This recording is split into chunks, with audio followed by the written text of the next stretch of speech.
नहीं, देखिए ये आरएसएस और बीजेपी के बीच में जो चल रहा है वो उनका घमासान है।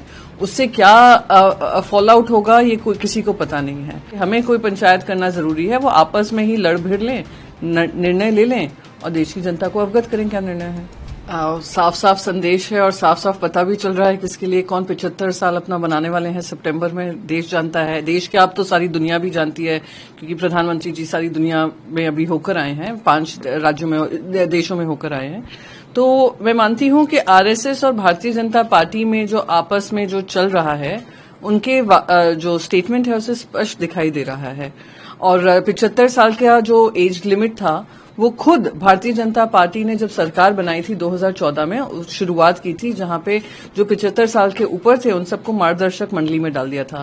तो आई थिंक वो याद दिला रहे हैं कि 11 साल बाद कि जो वादा किया था देश की जनता को कि 75 should be the last age, तो वो याद दिला रहे हैं, वही है। आपस में जो भिड़ंत चल रही है वो सामने आ रही है। नहीं, देखिए ये आरएसएस और बीजेपी के बीच में जो चल रहा है वो उनका घमासान है।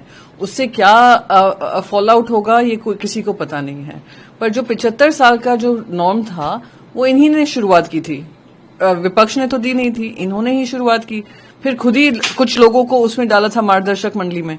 फिर जब अपने पे आ रहा है तो कहीं ना कहीं भूल रहे हैं, तो वो आरएसएस ने याद दिलाया। पर मैं इसमें कुछ ज्यादा टिप्पणी नहीं करना चाहूंगी, क्योंकि ये आपस के दो परिवारों की लड़ाई है और परिवार की लड़ाई में हमें किसी तरीके की जो पंचायत होती है वो करने की जरूरत नहीं है। तो वही मैंने कहा, सितंबर में किसकी बर्थडे है वो सभी जानते हैं, कौन 75 का हो रहा है। भागवत साहब हों, बाकी कोई हों, उन्होंने कुछ स्टेटमेंट बोला है, उसको वो याद दिलाया है।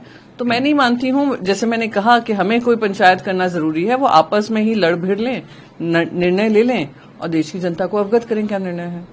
साफ साफ संदेश है और साफ साफ पता भी चल रहा है किसके लिए कौन 75 साल अपना बनाने वाले हैं। सितंबर में देश जानता है, देश क्या अब तो सारी दुनिया भी जानती है, क्योंकि प्रधानमंत्री जी सारी दुनिया में अभी होकर आए हैं, 5 राज्यों में, देशों में होकर आए हैं।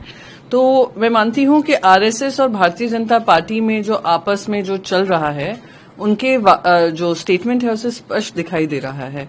और 75 साल का जो एज लिमिट था वो खुद भारतीय जनता पार्टी ने जब सरकार बनाई थी 2014 में शुरुआत की थी, जहां पे जो 75 साल के ऊपर थे उन सबको मार्गदर्शक मंडली में डाल दिया था।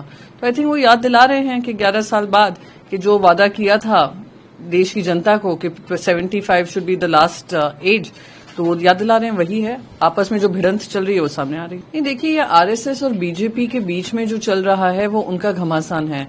उससे क्या फॉल आउट होगा ये कोई किसी को पता नहीं है। पर जो 75 साल का जो नॉर्म था वो इन्हीं ने शुरुआत की थी, विपक्ष ने तो दी नहीं थी, इन्होंने ही शुरुआत की। फिर खुद ही कुछ लोगों को उसमें डाला था मार्गदर्शक मंडली में।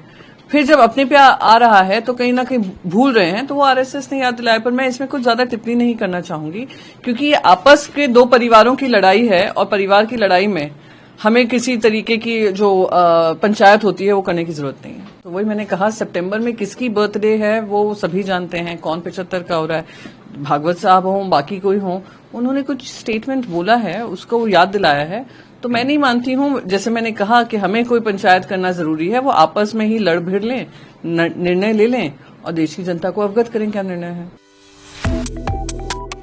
Subscribe to One India and never miss an update. Download the One India app now.